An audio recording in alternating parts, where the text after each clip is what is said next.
Hi hello നമസ്കാരം welcome back everybody this is Sreenath Nandivalam. Maharaja Nithilan എന്ന് പറയുന്ന സംവിധാനം ചെയ്ത സിനിമയാണ്. വിജയ് സേതുപതിയാണ് ഇതിലത്തെ പ്രധാന കഥാപാത്രത്തെ അവതരിപ്പിക്കുന്നത്.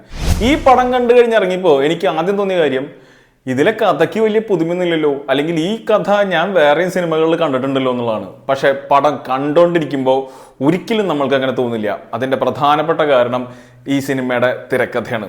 അത്രയും കിടിലായിട്ടാണ് ഇത് എഴുതിയിരിക്കുന്നതും അത്രയും ഭംഗിയിൽ തന്നെയാണ് അത് എടുത്തിരിക്കുന്നതും. ഈ സിനിമയിലെ പല ഡോട്ടുകളും നമ്മൾ കണക്ട് ചെയ്യുക പടം കണ്ടു കഴിഞ്ഞതിന് ശേഷമാണ്. അതായത് സിനിമാ തിയേറ്ററിന് പുറത്തേക്ക് വന്നാലും സിനിമയിലെ പല ഭാഗങ്ങളും നമ്മുടെ കൂടെ നിൽക്കും. പിന്നെയാണ് നമുക്ക് കത്തുക, ഓ ഇതങ്ങനെയായിരുന്നു, അതിങ്ങനെയായിരുന്നു, ഓ ഇതെല്ലാം കണക്ട് ചെയ്യപ്പോൾ ഇങ്ങനെ അങ്ങനെ നമ്മളെ ഊഹിക്കാൻ വിടുന്നുണ്ട് സിനിമ. അതന്നെ സിനിമയുടെ വലിയൊരു പ്ലസ് ആണ്. പിന്നെ ഒരു ടവറിങ് പെർഫോമൻസ് ആയിട്ട് വിജയ് സേതുപതി ഉണ്ട് എന്നുള്ളതാണ് ഈ സിനിമയുടെ ഏറ്റവും വലിയ പ്രധാനപ്പെട്ട അഡ്വാൻറ്റേജ്. മൂപ്പരുടെ കിടിലം പ്രകടനമാണ് ആസ് യൂഷ്വൽ. സിനിമ മുമ്പോട്ട് പോകുന്നത് തന്നെ ഒരു ഇമോഷന്റെ പുറത്താണ്. തുടക്കത്തിൽ നമ്മൾക്ക് മനസ്സിലാവുക തന്നെ ഇല്ല ആ ഇമോഷൻ എന്താന്നുള്ളത്.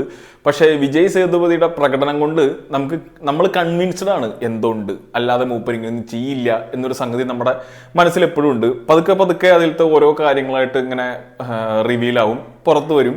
ക്ലൈമാക്സിനോട് എത്തുന്നത് വരെ പല റിവീലുകളും ഉണ്ട്. എല്ലാം നമ്മളെങ്ങനെ പിടിച്ചിരുത്തുന്ന രീതിയിലാണ് നരേറ്റ് ചെയ്തിട്ടുള്ളതും. ഒരിക്കൽ പോലും സിനിമയിൽ നിന്ന് നമ്മൾ ഔട്ടായി പോകണമെന്നില്ല, അങ്ങനെ ബോറടി ഒന്നുമില്ല. പിന്നെ ഒരു പ്രോപ്പർ മാസ് മസാല എന്റർടൈൻമെന്റ് വിചാരിച്ച് ഈ സിനിമയ്ക്ക് പോകരുത്. ഈ പടത്തിൽ മാസ് ഉണ്ട്, മാസ് കണ്ട് നമുക്ക് കോരിത്തരിക്കാനുള്ളതുണ്ട്. പക്ഷെ ഔട്ട് ആൻഡ് ഔട്ട് മാസ് അല്ല പടം. അതിന്റെ അപ്പുറത്തേക്ക് സിനിമയ്ക്ക് കുറച്ച് കഥകളും കാര്യങ്ങളൊക്കെ ഉണ്ട്. കൂടുതൽ സ്പോയിലർ പറഞ്ഞ് കൊളാക്കണില്ല. വിജയ് സേതുപതിയെ ഓൺ സ്ക്രീനിൽ കണ്ടിരിക്കാൻ വലിയ ഇഷ്ടമുള്ളവർക്ക് എന്തായാലും സിനിമ ഇഷ്ടപ്പെടും. മൂപ്പര് അത്രയും കിടലായിട്ടാണ് ആ റോള്, മഹാരാജ എന്ന് പറഞ്ഞ റോള് ചെയ്തിരിക്കുന്നത്. പിന്നെ കാസ്റ്റിംഗ് ഒക്കെ ഓൾമോസ്റ്റ് പെർഫെക്റ്റ് ആണ്. ഇതിൽ അനുരാഗ് കശ്യപ് ഒരു റോൾ ചെയ്യുന്നുണ്ട്, വളരെ പ്രധാനപ്പെട്ട റോളാണ് ചെയ്യണത്. അനുരാഗ് കശ്യപ് അറിയാലോ, ഹിന്ദിക്കാരനാണ്, ഹിന്ദി ഡയറക്ടറാണ്. മൂപ്പര് നല്ലൊരു നടനും കൂടിയാണ്. പക്ഷെ ഈ സിനിമയിൽ മൂപ്പര് തമിഴനായിട്ടാണ്. എനിക്ക് എപ്പോഴുള്ളൊരു പ്രശ്നമാണ് ഈ ഫ്ലുവൻ്റ് അല്ലാത്ത ലാംഗ്വേജിൽ വരുന്ന കാസ്റ്റിങ്ങുകൾ. അതായത് അനുരാഗ് കശ്യപിനെ ഇപ്പൊ തമിഴ് സിനിമയിൽ ഒരു നോർത്ത് ഇന്ത്യ എന്ന് വരുന്ന ക്യാരക്ടറായിട്ട് കാണിക്കുകയാണെങ്കിൽ കുഴപ്പമില്ല. ഇതിൽ മൂപ്പരെ ഒരു തമിഴനായിട്ട് തന്നെ കാണിച്ചിരിക്കുന്നത്. അതെന്തോ എനിക്ക് കല്ലുകടിയായിട്ട് തോന്നി. മൂപ്പരുടെ പെർഫോമൻസിൽ പ്രശ്നമൊന്നുമില്ല, ആളുടെ 100% കൊടുത്തിട്ടുണ്ട്. ആ ക്യാരക്ടറിനെ ഉൾക്കൊണ്ട് അത്രയും ഭംഗിയിൽ തന്നെ ചെയ്തിട്ടുണ്ട്. പക്ഷേ ഡബിങ്ങിലേക്ക് വരുമ്പോൾ മൂപ്പരുടെ ലിപ്പും പറയുന്ന ഡയലോഗും തമ്മിൽ വലിയ സിങ്കൊന്നുമില്ല. അങ്ങനത്തെ ഇഷ്യൂസ് ഉണ്ട്.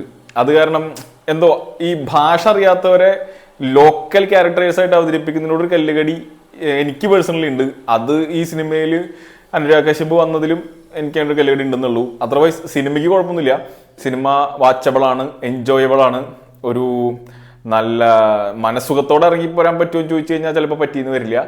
എന്നാലും വർത്ത് വാച്ചിങ് ആണ് ഇൻ തിയേറ്റേഴ്സ്. സോ മഹാരാജ എല്ലാവരും കണ്ടു നോക്കിയിട്ട് അഭിപ്രായങ്ങൾ പറയുക. ഇതിന്റെ സ്ക്രീൻ പ്ലേ ഒരു നോൺ ലീനിയർ സെറ്റപ്പിലാണ് പോയിക്കൊണ്ടിരിക്കുന്നത്. നോൺ ലീനിയർ ആണെന്ന് നമുക്ക് മനസ്സിലാവും കൂടില്ല.